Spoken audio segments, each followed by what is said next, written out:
Bonjour, citoyens du monde. En ce dimanche 12 octobre 2014, je voulais parler du sujet suivant concernant des comportements entre les gens et concernant surtout ce qu'on appelle la crédibilité, on va dire, du propos.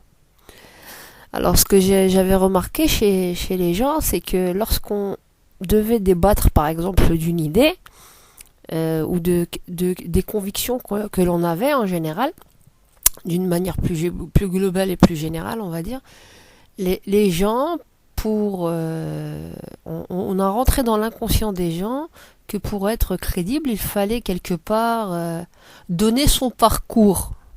Donc, dans l'inconscient des gens, pour valider un propos à un instant T, au niveau présent, dont on peut juger, on va dire, de la consistance et de la réalité et de la vérité du propos, on a toujours tendance à se référer, de demander à la personne, mais quelles études avez-vous faites? Ou quel est votre diplôme? Ça aussi, j'avais remarqué beaucoup ce genre de comportement et de remarques.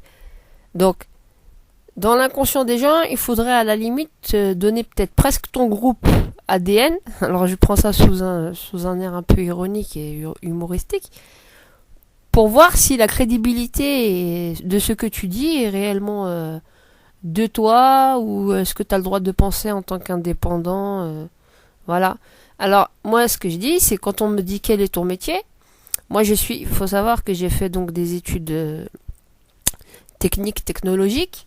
Je suis très autodidacte dans beaucoup de choses, dans beaucoup de domaines, mais c'est pas pour autant que, on va dire, que j'ai brillé professionnellement, on va dire ça comme ça.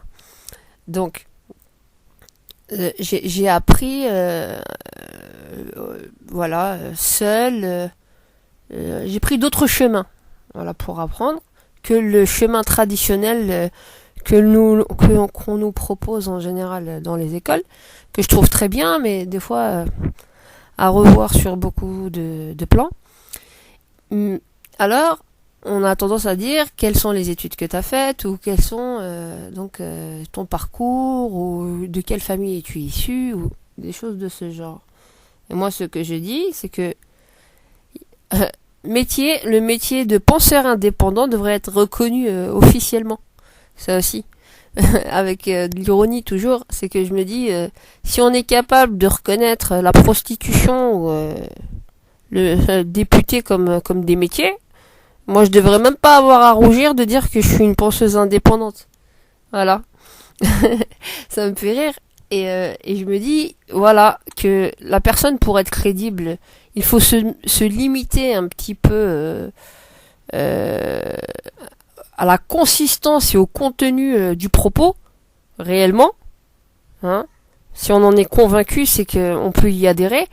Et faut pas en faire des freins lorsque la personne, elle dit, voilà, j'ai fait peut-être autre chose, ou quelque chose qui n'a rien à voir avec le propos qu'elle tient à l'instant T, au moment présent.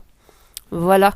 Ça aussi, on enferme beaucoup les gens dans un certain milieu, c'est-à-dire que celui qui peut vraiment être en mesure de parler de l'enseignement, ça doit être un enseignant. Celui qui est en matière de parler d'histoire, ça doit être un historien. Celui qui est en mesure de parler d'économie, ça doit être un économiste.